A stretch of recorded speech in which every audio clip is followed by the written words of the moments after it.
morning, people. Good morning. Yeah, I'm wired. I'm up. Getting to it. I'm like an hour and 10 minutes early because I'm already up. So might as well just tap in. We in 31 days of wisdom. Proverbs 27, chapter 27. And we are now, man, we are four chapters, 4 days away from completing our goal of getting this 31 days of wisdom in to renew our mind, get our day started good, get this wisdom. So in this chapter, in the last, so in these next three, today, 27, 28, 29, we're looking at warnings and instructions. I know a lot of y'all sleep. A lot of y'all still sleep. You know, you love your sleep. I feel it. But it'll be ready for you when you get up. It'll be ready for you at some point in your day. So, you know what I'm saying? I don't really sleep for real. I do, but I don't. And I'm just early today because it's like, yeah, big early. What's up? What's up, Nene? Yeah, I'm big early because I was just sitting. I'm like, man, I'm already up. And then, like, if I don't really got nothing to do, and it's like, I'm gonna get sleepy, and then I ain't gonna want to do it at 6:30. So I'm like, man, I'm about to just get to it now, read it. I'm already up. I'm live. You feel me? So, and it's cool. You know, people still see it. So, man, we just gonna dive right in. I ain't tripping on how early I am. People's not up. People sleep. I know most people like super sleep right now. So, but you up? What you got going on? You getting ready for work or something? Like, why you up so early? So yeah, I'm gonna wait to see what you say. But anyway, so we in chapter 27, man. Like, and it just feels good. Like, you know what I'm saying? The goal, 31 days. We had day 27. It's been kind of like the last 2 weeks. It was a little sporadic, you know. Some of the from when I left to go to LA, time changed a little bit, but it's about how you finish. It's about how you finish. Are you trapping right now? Where you trapping at? If I ain't all in your business. But that's dope though. So you already about that nightlife, early morning life. So you must be about to be getting off soon for real. What's up, Winter? What up with it? Yeah, we just getting to it early. I'm already lit, already wired. I'm already energized. I'm already focused. I'm already locked in. Like, nah, you know how it get like super late early, and you just be like wired. So that's what I am right now. All right, so listen, y'all. We in Proverbs chapter 27, and this is warnings and instructions. So one of the big things about this chapter is so that we get the warnings come by not having the instructions or not paying attention to instructions. You feel me? So if you don't follow instructions, then there's consequences or you miss something. So that's what we like gonna see in this. And it's only 27 verses, so they ain't, you know, crazy long. I'm gonna just for real read through them and pray out, and then, you know, we gonna get to the rest of our day. I think I'm gonna lay down, take a nap for real. I gotta work on some music. So, but I appreciate y'all for tapping in. I love you guys, like, for real. Y'all fam, y'all the fam gang. All right, so Proverbs chapter 27, verse 1, it says, do not boast about tomorrow, for you do not know what a day may bring forth. And that's like a big thing, man, because it's so easy to be like, man, next year I'm gonna have this much money, or next month I'm a vacation here, or next week I'm setting up this meeting here, or when my birthday come next year. And it's like, you know, don't boast about tomorrow, because we don't even know if tomorrow is gonna make it. We don't even know if we gonna see tomorrow. You feel me? So if we know that we can't control the next day, is really wanting you to focus on the day at hand, the moment that you got. That's what you're really supposed to look at, the moment. Focus on the moment, not the next week or next month. You know, you don't want your thinking about your bills for next week or next month, where you gonna get your next bag from, because then it brings about stress. You You know what I'm saying? It brings about anxiety. And then think about it like this. If you already planning to do such and such next year, and then next year don't happen, then how that's gonna make you feel? You know what I'm saying? Then you're gonna be feeling discouraged. You're gonna be looking at God like, man, you know. So live in the moment. That's all that you got control over is the moment. So don't boast about tomorrow. Why? Here's the instruction. Because you don't know what a day may bring forth. We don't know what's gonna happen.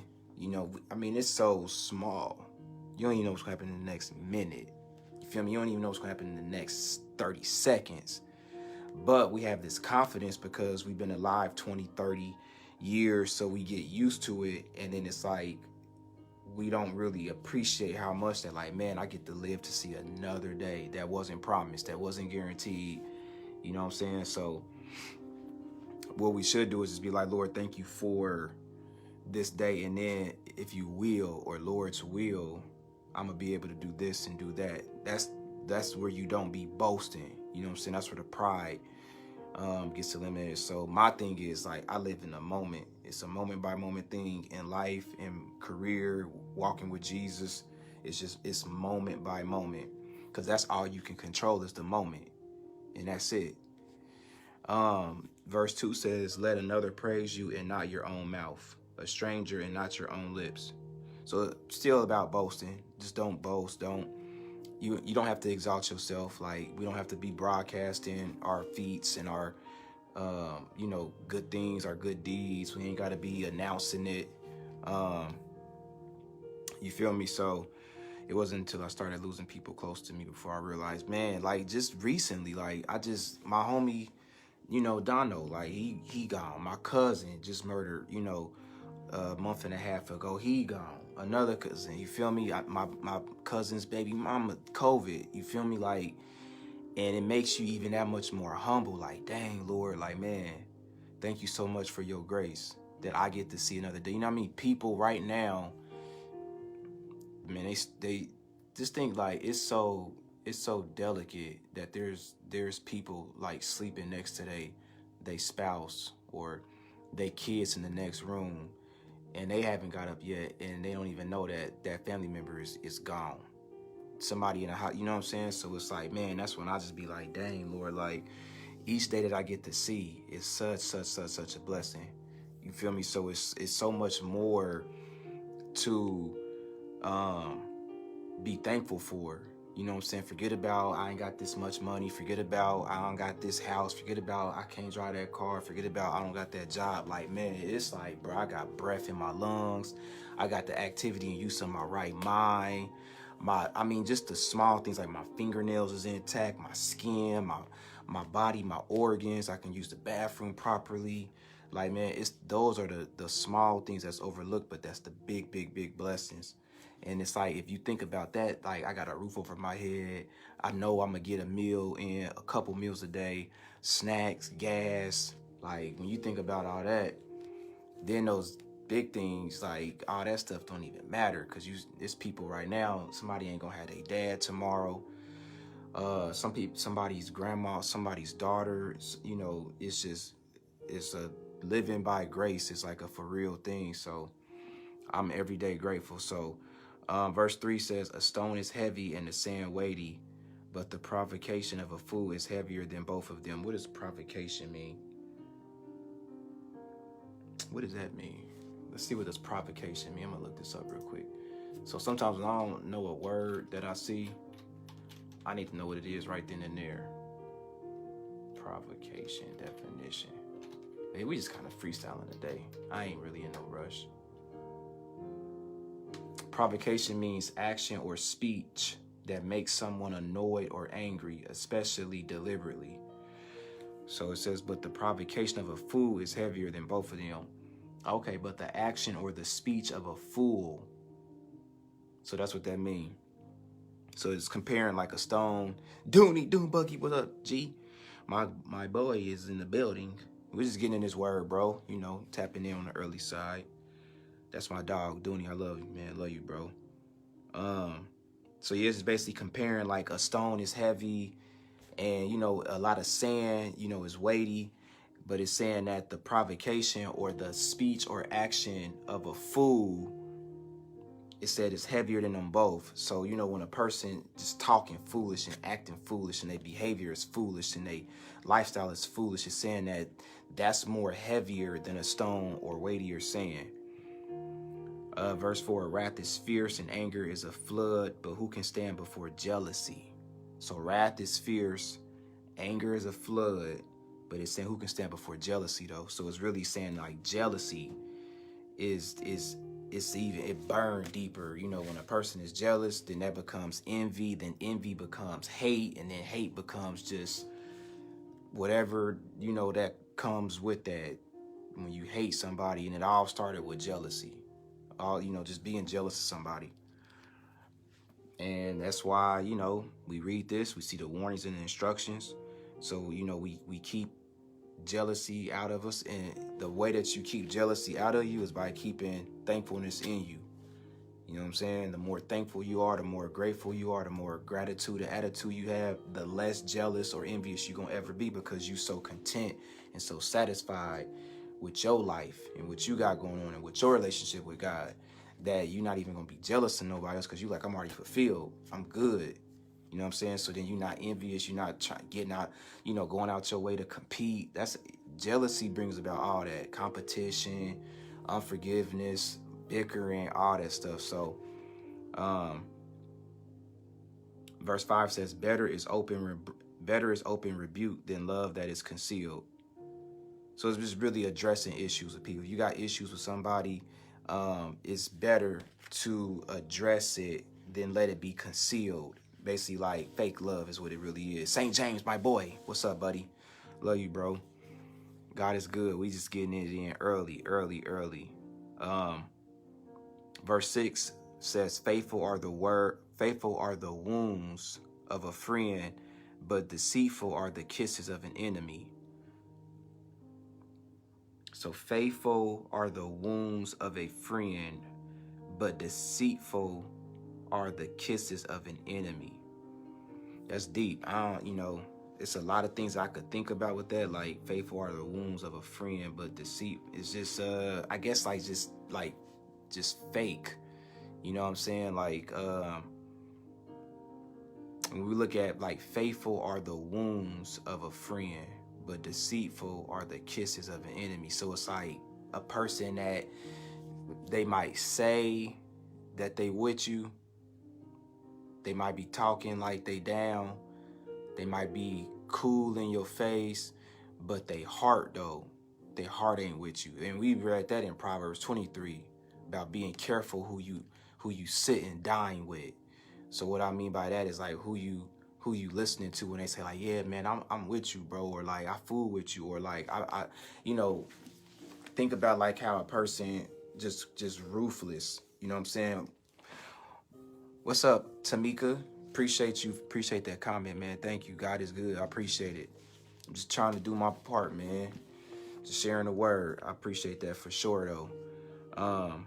So, you know, a person that's got ulterior motives, they'll get close to you because they want something from you. So they'll like lie, scheme, and finesse their way to make you thinking like they your friend, that they cool. And really what they doing is trying to get something from you or get something out of you. It's even like dudes that like befriend certain dudes because they want their chick. And they can maybe get this sense that she weak, or she might get a sense that he weak, and they can make their move. So I feel like that's kind of like what that's saying. Like, you gotta be careful for the deceitfulness of people. Like it's like a kiss of death. You know what I'm saying? Like they hugging you, but at the same time they stabbing you in your back and you don't know it.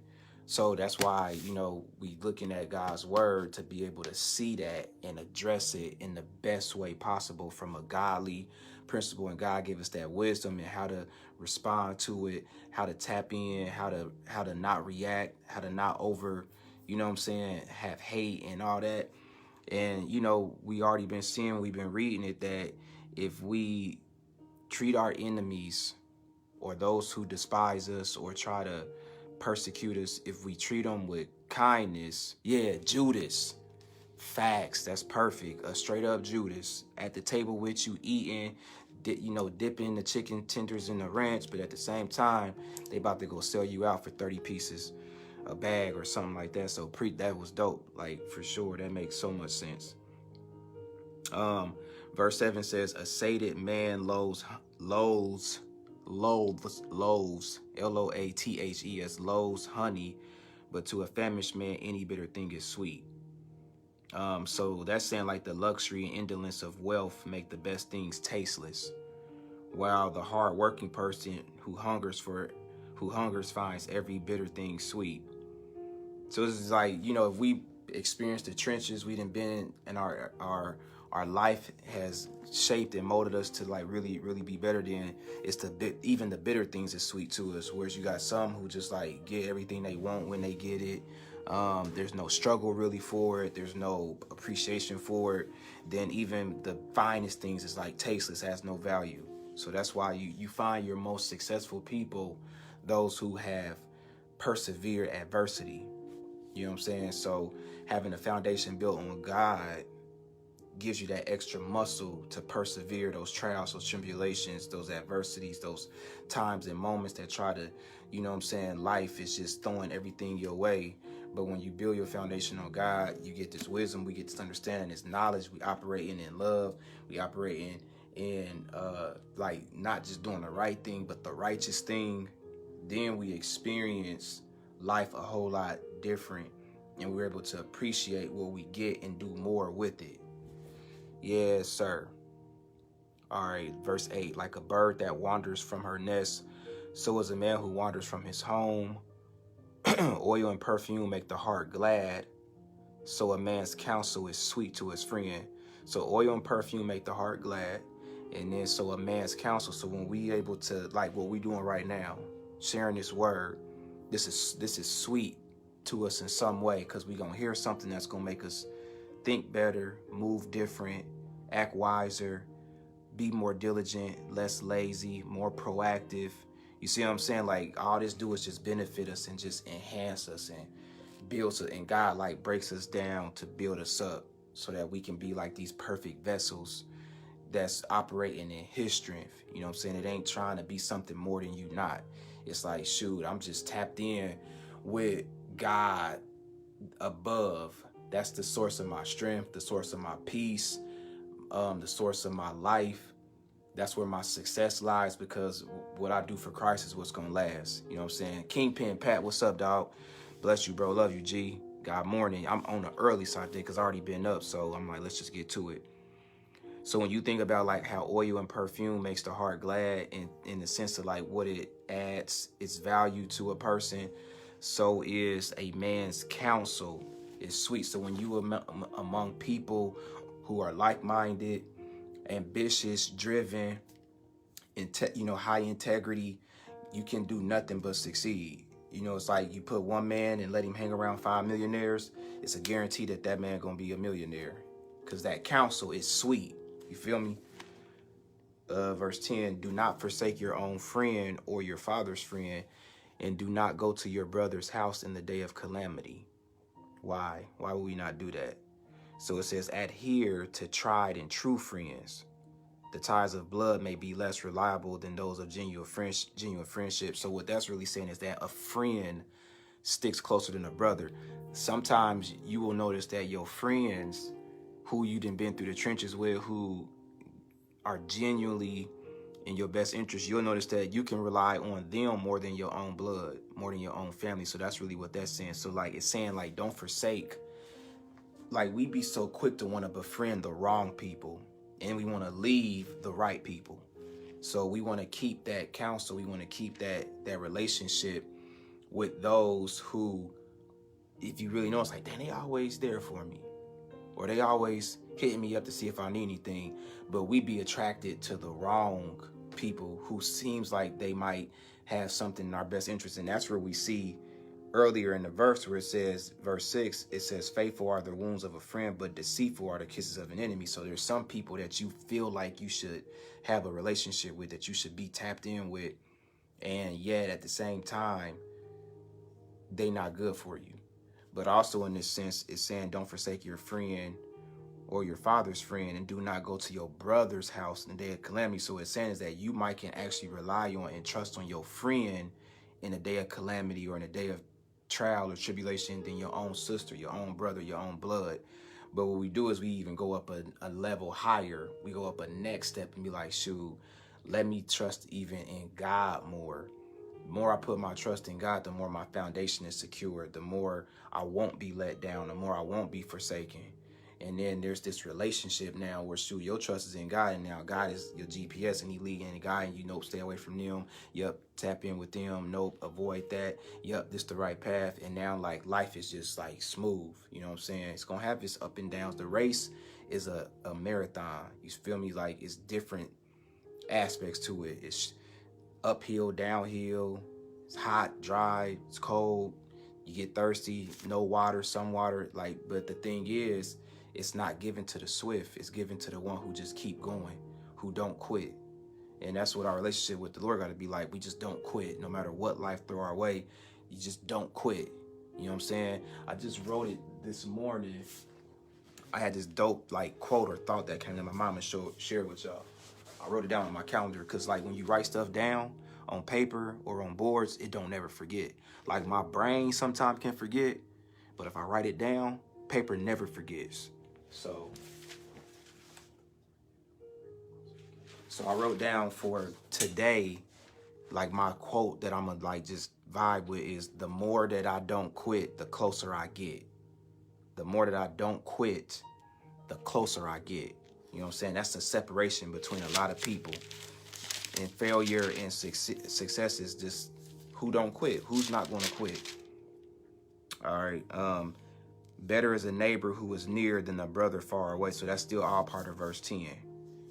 Verse 11, be wise, my son, and make my heart glad, that I may reply to him who reproaches me. Verse 12, a prudent man sees evil and hides himself. The naive proceed and pay the penalty. So we always talked about the difference between the prudent and the naive. The prudent is the one who is cautious in their decision making. They calculate and they thinking about it more. They pondering on, is this a good situation? And the naive is the one who just doesn't have no wisdom, don't process nothing, don't think about anything. And it says that the naive proceed, so they just go on anyway. They walk right on in the trap and they pay the penalty. So there will be a reward of being naive. It's consequences, but there's a reward for being prudent. It's success. It's better decision making. It's the reward is that you're not in a pit. Verse 13, take his garment when he becomes surety for a stranger, and for an adulterous woman hold him in pledge. So that garment and becoming a surety for a stranger, just basically like don't obligate yourself to a commitment that you don't know that you're basically being indebted to. You know, watch who you commit yourself to and what you say and what you agree to. Because if not, then you basically, it's like the same as like taking a loan.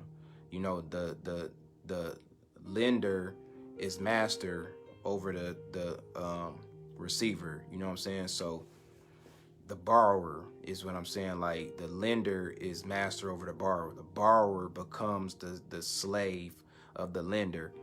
So that's what it's saying. It's saying take his garment. So if you commit yourself, if you give away things of yourself in a situation or an investment or whatever it is, like even in what you invest your heart in, you know, you're going to be obligated to it. And then it's saying like, take the garment if you can't repay that debt. So if you give a word and then next thing you know, you didn't realize what you was doing or what you was committing to. And then you was like, oh, I didn't mean to. Now you didn't broke a vow. And now you indebted to whatever you committed yourself to. So that's why it says that we are to owe no man but to love him. That's it. That's the only thing that you should owe somebody, is just to love them, not to be indebted to them, because then they rule over you. So I'd rather the spirit rule over my flesh. I'd rather be indebted to Christ than be indebted to sin, because I can't cover my sin. Only Christ can and did. You see what I'm saying? So I'd rather be indebted in righteousness than be rich in wickedness. You know what I'm saying? If that makes sense. Verse 14, he who blesses his friend with a loud voice early in the morning it will be reckoned a curse to him. He who blesses his friend with a loud voice early in the morning, it will be reckoned a curse to him. Why? What does that mean? Oh, excessive flattery all day raises suspicion of selfishness. So when you just playing excessive flattery, if you kind of gas somebody too much, they'll start to pick up like what's their angle now? Like they just being too, too complimentary, too just, all the time, just excessive flattery. You know what I'm saying? We got to be careful with the words that people say that entices our ego, you know what I'm saying, or causes humility to dwindle, because obviously they're trying to like use words and emotions to get you to buy in to whatever it is that you don't know that they work in or that they want. So verse 15, a constant dripping on a day of steady rain and a contentious woman are alike. He who will restrain her restrains the wind and grasp oil with his right hand. Verse 17, we all familiar with this one. Iron sharpens iron. So one man sharpens another. That's what we doing here. We sharpening and ironing each other so that we just be stronger, be wiser. Verse 18, he who tends the fig tree will eat its fruit, and he who cares for his master will be honored. So you you have a diligent hand, you're going to reap fruit. You're going to bear fruit. You have a lazy hand, you have a procrastinating hand, a procrastinating mind, lazy spirit, sluggard type mentality, then only thing that you're going to reap is thorns, thistle, dryness. And, you got to have the farmer mentality. I said this before, you don't bury seeds. You never bury your seeds, you plant them. Because when you plant them, that means that not only do you don't forget where you planted the seed, but then you watching it, you nurturing it. What does that look like? Speaking life over your life. Speaking life over your life. You know what I'm saying? Saying what I can do, what I will do, what I must do, what I'm going to do. Changing how you label what you do. Yeah, I got this little situation, or yeah, I'm just writing this little book, or everything has to be big. If you only have a faith level of the ceiling, then there's no way that you're going to have like a moon type result. So you just always not only shoot, but aim for bigger, aim for the moon. Don't limit your life in how you speak. So when I talk, like I don't never say what I'm going to do, what I'm trying to do. I say what I will do.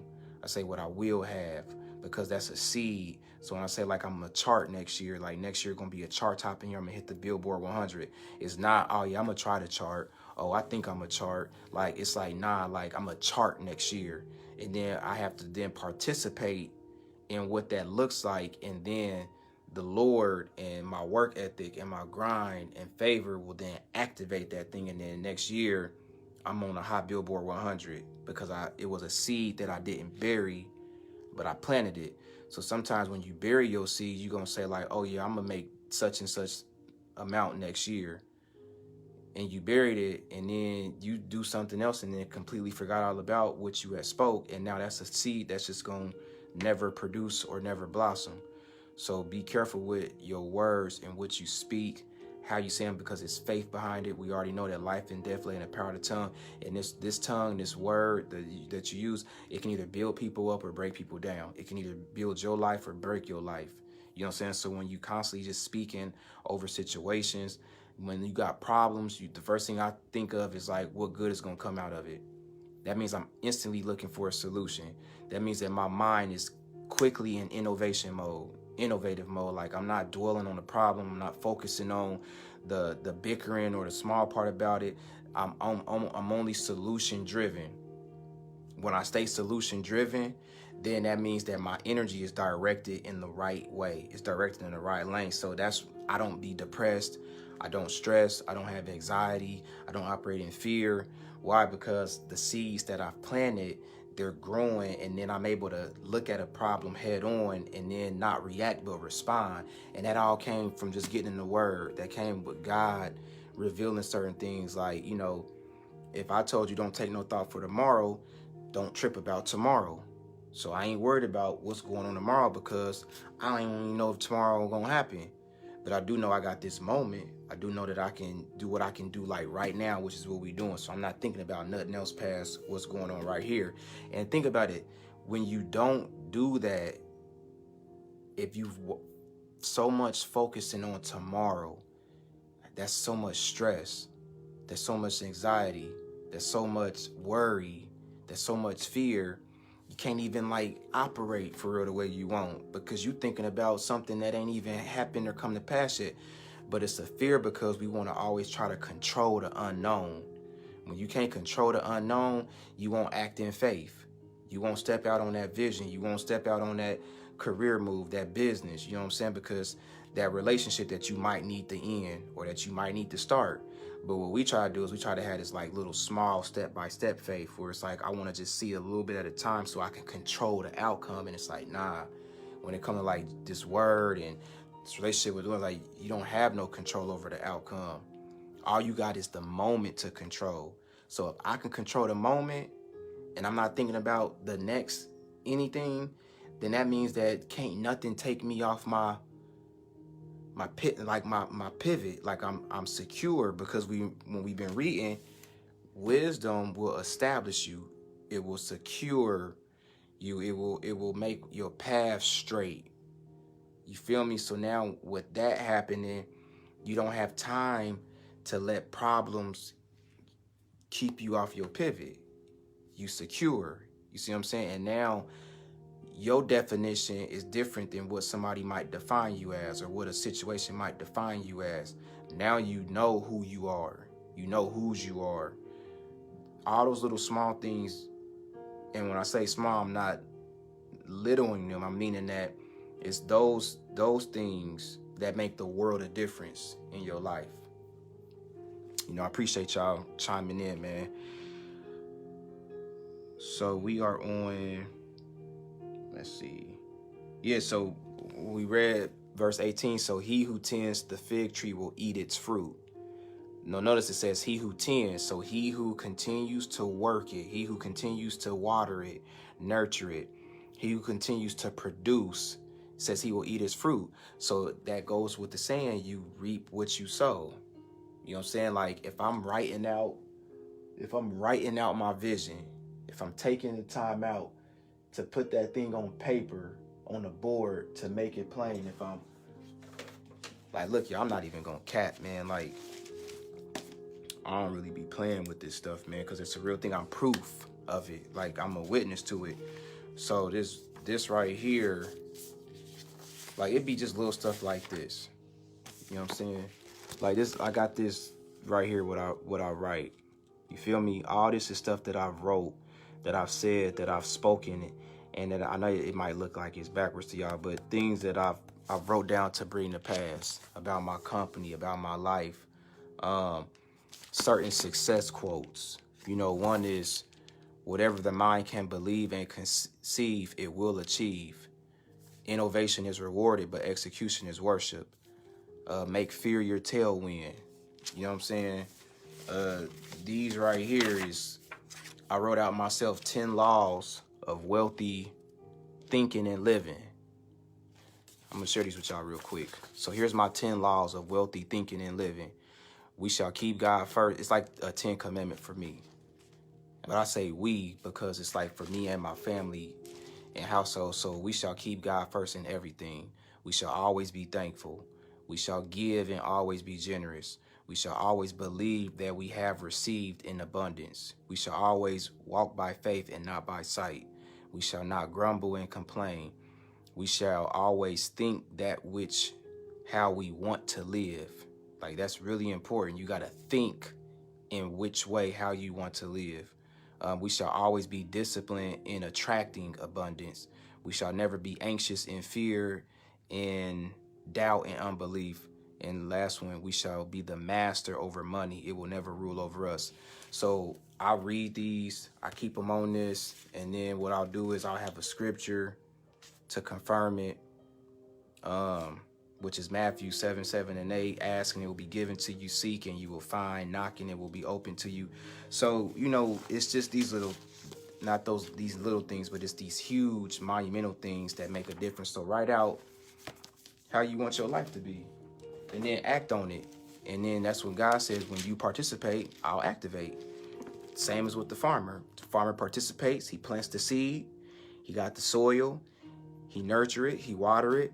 The earth then activates and it produces fruit. So I'm telling y'all, listen, if that happens to the farmer with the fruit, how much more will that happen in your life? If you take your seed, you put it in the ground, what I mean by that is you speak it, you plant it, and then you watch it, you nurture it, but you got to be participating in what to bring it about.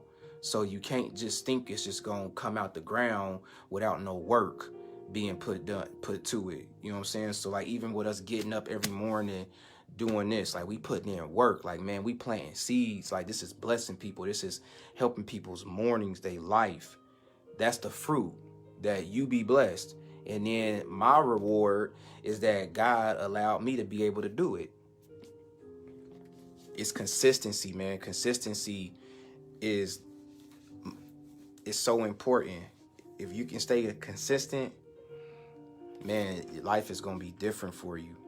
But it takes a renewing of your mind. It takes and God got to have your heart for real. You know what I'm saying? God got to really have your heart. You just got to surrender. And it's hard to do that when you've been a master of your own life, but you got to start thinking about, like, well, how many times have I been making decisions without inquiring of God and where it's got me? And then that'll help you be like, you know what, let me tap in with the Father a little bit more on this. Let me be amongst wise counsel.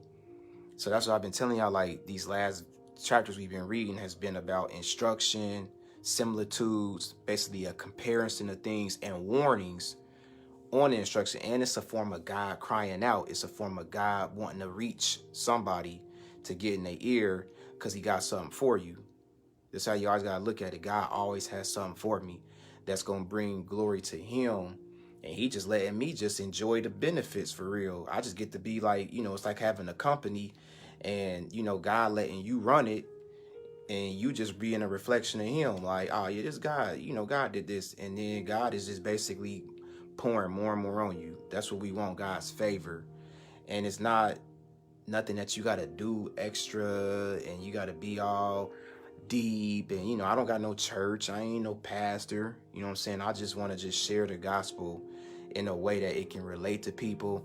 I'm not trying to persuade people to serve Jesus or get people to have the same faith I got. Like, nah, all I want to do is just present a word to you, help you renew your mind so that you win. That's it. I don't need nothing from nobody, but just to get better, because it helps me get better. All right. And then it says, he who tends the fig tree will eat its fruit. So we get that. And it says, and he who cares for his master will be honored. The more that we have a fear and a reverence and obedience, or a care for the things of God, the more we care about what God cares about, the more we care about what's righteous to God, the more that we honor that, the more that he honor us. No questions asked. You ain't got to ask me, hey, God, you remember I did this? God keep account of all that.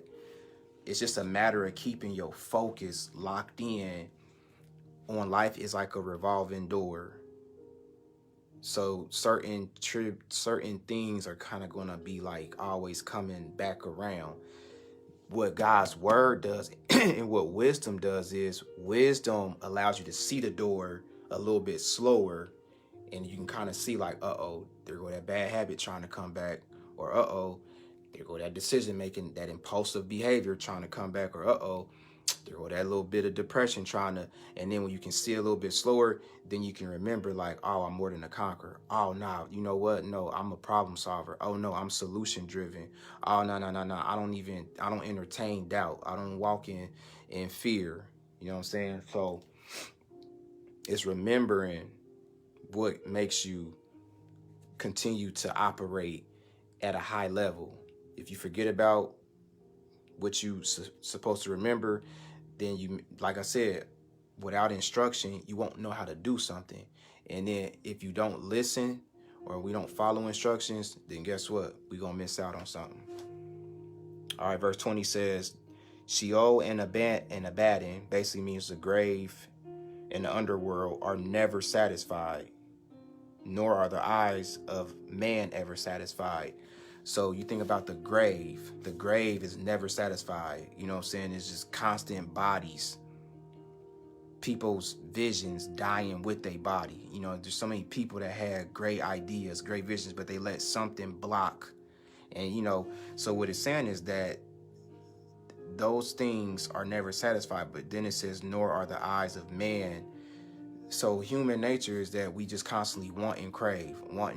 It's our flesh, it's our makeup. But once you taste the goodness of the Lord, like where you really have this encounter, and I mean, I ain't talking about like some, you know, like Paul or an animal, or you had this real enlightening. What happens is that you come to a point. Here's how I believe your encounter with God becomes where it's life-changing.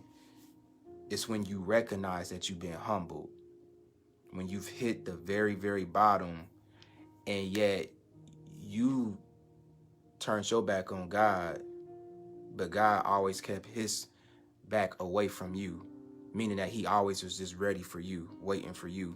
So when you recognize, like, dang, man, I was like really living reckless, or I've been spared so many times from bad decisions, knowing that God had his hand over my life, there's a deeper appreciation. And then there's like this understanding that, wow, I only love God because he loved me first, because he gave his son for me first, because he offered his son's life for my sin first. Then you understand love after that, because it's like, how can I know how to love if I don't know what love felt like for me? So that's why I'm so passionate about doing the best I can to just honor God in my life, you know, worship God in spirit and in truth, and then do my part to love people by sharing that. Like, hey, listen, this is what God did for me, and this is how it happened, and this is why I don't do this no more, or why I don't have this addiction no more, or why I don't talk like that no more. And then people, then when they see like, well, how did it happen? It's like, oh man, like I got humbled. Like I was homeless, this, that, and the third. And, you know, there's still areas and still wrinkles that God is ironing out in my life too, because we all works in progress, but we can't let that be an excuse to not continue to progress. All right. Verse 21, the crucible is for silver and the furnace for gold, and each is tested by the praise according to him. Basically, your works are going to be judged. Whatever you do is going to be judged. And we every day our life is like being in a furnace, and it's just burning off all that old, all that bad, all that negative, anything that keeps us in a constant separation from God. Like God is wanting to just burn out. So that's why you go through certain things, because God, like, man, I want you to get it. I want you to understand it. I want you to recognize it. I want you to know that when you think like this is what happens every time. Let me help you. So he breaks it off, but we got to participate. So God activates. Verse 22, though you pound a fool in a mortar, or mortar, whatever that word is, mortar, mortar. Though you pound a fool in a mortar with a pestle, along with okay, they just saying words that I don't even, you know, it's disrespectful right now. I don't know what's a pestle. Let's see. Let's go to definition. I don't like not knowing nothing. I be feeling like the way my mind think, somebody might just randomly pull up on me and be like, hey, what does pestle mean? And like, I give you $1,000, and now I know what it means. A heavy tool with a rounded end. That's how deep stuff be. That's how far I go. I could see somebody come in and ask me, like, what's all the books of the Bible? And I can just go like, boom. I dare somebody challenge me to do it. I could name all 66 books in under 45 seconds on God. So let's see. It says, each is tested by the praise according to him. Verse 22, though you pound a fool in a mortar with a pestle, along with crushed grain, yet his foolishness will not depart from him. So basically it's saying, like, when foolishness is bound up in somebody, and when foolishness is their very way of life, no matter how much you hard preach to them, no matter how much you try to tell them, like, you can beat it into them, and it ain't gonna do nothing, because it's in their heart. It's literally who they become, how they operate. All right.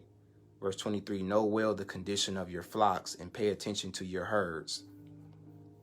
So it's like overseeing, watching your back, watching who you hang with, watching your possessions, your livelihood, keeping the eye, being prudent, being cautious, you know, it's like being frugal and stuff like that. Because it says, for riches are not forever, nor does a crown endure to all generations. So none of this stuff here, everything is temporal. Everything is temporal. Nothing is set in stone except Christ. That's the only thing that is forever.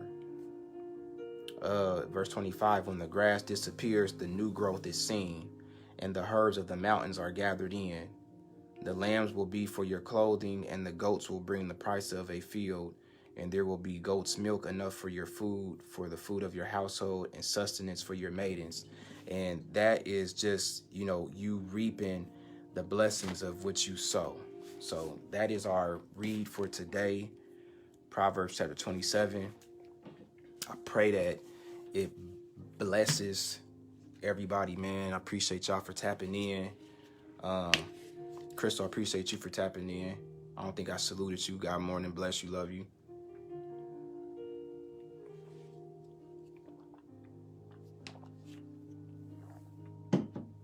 Who want to time me to do these 66 books? Y'all think I was capping? Who want to time me on it? I one day was like, man, I want to know every book of the Bible. You know what I'm saying? Straight through.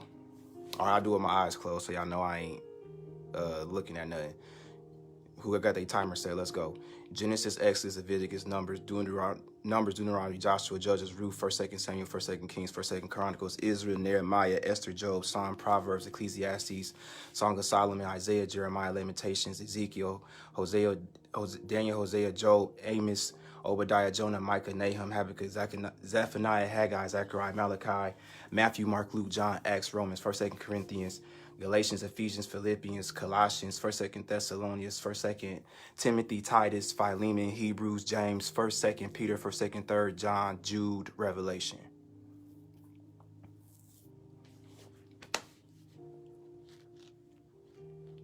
I'm done.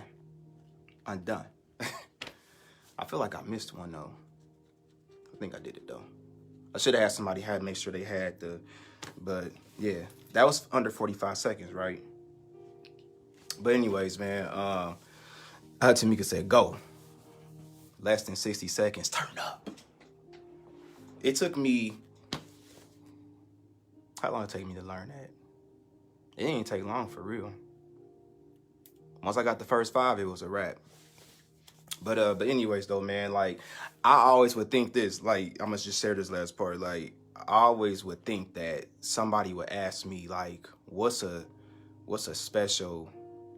something like unique that you can just do or say, or I'd be like, I can name all 66 books of the Bible in less than 45 seconds. Nah, I said 1st and 2nd Chronicles. I just said it so fast. I just kind of said it too fast. Yes, it was Genesis, Exodus, Leviticus, Numbers, Deuteronomy, Joshua, Judges, Ruth, 1st, 2nd Samuel, 1st, 2nd Chronicles, 1st, 2nd Samuel. No, 1st, 2nd. Wait a minute. Now I'm getting all confused. It's Genesis, Exodus, Leviticus, Numbers, Deuteronomy, Joshua, Judges, Ruth. It's 1st, 2nd Samuel, 1st, 2nd Kings, 1st, 2nd Chronicles, Ezra, Nehemiah, Esther, Job, Psalm, Proverbs, Ecclesiastes, Song of Solomon, Isaiah, Jeremiah, Lamentations, Daniel, Ezekiel, Hosea, Joel, Amos, Obadiah, Jonah, Micah, Nahum, Habakkuk, Zephaniah, Haggai, Zechariah, Malachi, then Matthew, Mark, Luke, John, Acts, Romans, 1st, 2nd Corinthians, Galatians, Ephesians, Philippians, then Colossians, 1st, 2nd, yeah. All right, I said it, I already did it. But all right though, man, like I appreciate y'all, man. I love y'all. We gonna get right back to it tomorrow. We got like 4 more days. We gonna be in Proverbs 28 tomorrow. I love y'all. Y'all have a blessed day. Be blessed. Thank you. I appreciate that. God be the glory. You know what I'm saying? I kind of put myself on the spot for real. But I try to like once every few days just say it. So But y'all gonna be blessed, man. Y'all gonna be prosperous. It's gonna be a dope, super lit Friday. I pray for God's peace, blessings over your life, your family, and just be inspired, man. Just keep going, keep pressing, keep applying pressure, and if anything, man, make life happen for you and not let life happen to you. Got it? In Jesus' name, amen. Gang. Love y'all.